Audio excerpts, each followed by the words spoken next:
আসসালামু আলাইকুম। অবৈধ প্রবাসীদের নিয়ে মালয়েশিয়া সরকারের নতুন ঘোষণা। শুক্রবার ১৬ মে অভিবাসন বিভাগের এক্সিলেশন সার্ভিস আউট এপিসি প্রদানের পর এক সংবাদ সম্মেলনে অবৈধ আদিবাসীর ইস্যুতে কথা বলেন দেশটির স্বরাষ্ট্রমন্ত্রী দাতুক শ্রী সাইফুদ্দিন নাসরুন ইসমাইল।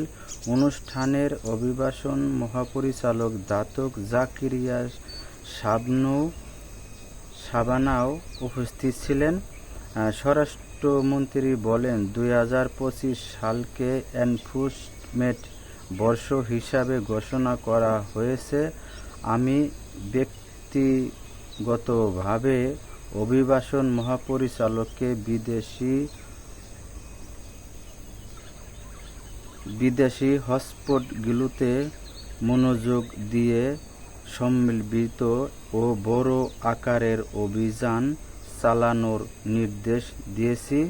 এই মন্ত্রী সতর্ক করে বলেন যে সকল নিয়োগকর্তা এখনও অবৈধ বিদেশি শ্রমিক নিয়োগ করছেন বা অবৈধ আদিবাসীদের আশ্রয় দিয়েছেন তারা অভিযান চালানোর সময় আটক আইনের মুখোমুখি হবেন। কঠোর পদক্ষেপে হুঁশিয়ারি তিনি জানান, প্রতি অভিবাসীকে কাজের সুযোগ দেওয়ার জন্য নিয়োগকর্তা প্রতি ৫০,০০০ রিঙ্গিত পর্যন্ত জরিমানা হতে পারে।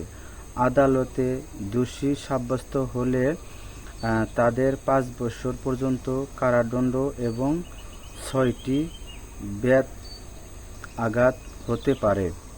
যাই হোক, মালয়েশিয়ার সরকার অলরেডি ঘোষণা দিয়েছে যে মালিক অবৈধ প্রবাসীদের নিয়ে কাজ করাইব বা আশ্রয় দিচ্ছে, তাদের যদি অভিযানের সময় যদি আটক হয় বা আটক পড়ে, তাহলে তাদের নিয়োগকর্তা যেমন কোম্পানি ৫০,০০০ রিঙ্গিত জরিমানা এবং জেল হইব এবং কি ৫ বছর পর্যন্ত জেল হইব আর ৬টা বেতের আঘাত, যেটা মালয়েশিয়ায় রতান বলে।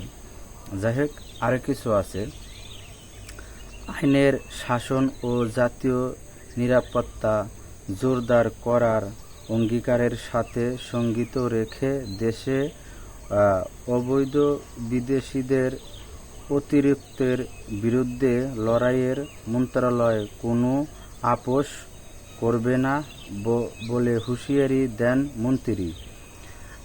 এই অভিযান রয়্যাল মালয়েশিয়ান পুলিশ, পিডিআরএম, মালয়েশিয়ার লয়ালিটিয়াম ডিপ্লোমেন্ট, রেজিস্ট্রেশন ডিপ্লোমেন্টের ও স্থানীয় কর্তৃপক্ষের মতো সংস্থাগুলোর সাথে সমন্বয় করে বাস্তবায়ন করা হবে বলেও জানান তিনি। সম্প্রতি অবৈধ অভিবাসীদের বিরুদ্ধে নিয়মিত অভিযান চালিয়ে যাচ্ছে অভিবাসন বিভাগ। চলতি বছর গত ১৩ মে পর্যন্ত ৫,০০১টি অভিযান চালানো হয়েছে এবং ৩৮,২৮৭ জন অবৈধ অভিবাসী এবং ৬৬৯ জন নিয়োগকর্তাকে আটক করা হয়েছে। আপনার ১৩ মে থেকে এই পর্যন্ত ৫,০০১টি অভিযান চালিয়েছে। সর্বমোট আটক করেছে আপনার ৩৮,২৮৭ জন এবং ৬৬৯ জন মালিকসহ আটক করেছে। যাই হোক, বর্তমান যারা মালয়েশিয়াতে অবৈধভাবে অবস্থিত করছেন বা সবাই সতর্ক থাকবেন। আর দেশে যাওয়ার সুযোগ দিয়েছে, যারা দেশে যাওয়ার আগ্রহী অবশ্যই দেশে যাওয়ার অতি দ্রুতই চেষ্টা করবেন এবং কি যারা না যাইবেন, দেখা গেছে ফ্যামিলির সমস্যা, ফ্যামিলিগত সমস্যা বা যাওয়ার কোনো পরিস্থিতি নেই, হয়তো অবশ্যই একটু সেভে থাকবেন বা সেভভাবে চলাফেরা করবেন। আর ভিডিওটা বেশি বেশি শেয়ার করে সবাইকে দেখার সুযোগ করে দেবেন। আমি যে কথাগুলো বললাম বা নিউজটা পড়লাম, এটা কোনো বাংলা নিউজ না বা আপনার কোনো বাংলাদেশ থেকে কোনো নিউজ আসেনি, সরাসরি মালয়েশিয়া সরকারের মুখের কথা এবং কি আপনার তারা যে মিটিংয়ে যে কথাটা বলছে, মালয়েশিয়ার সরকার যে ঘোষণা দিয়েছে ইমিগ্রেশনের সাথে, ঠিক সেই কথাগুলি আমি আপনাদেরকে তুলে ধরলাম। সবাই ভালো থাকবেন, সুস্থ থাকবেন, বেশি বেশি শেয়ার করে সবাইকে দেখার সুযোগ করে দেবেন। আল্লাহ হাফেজ।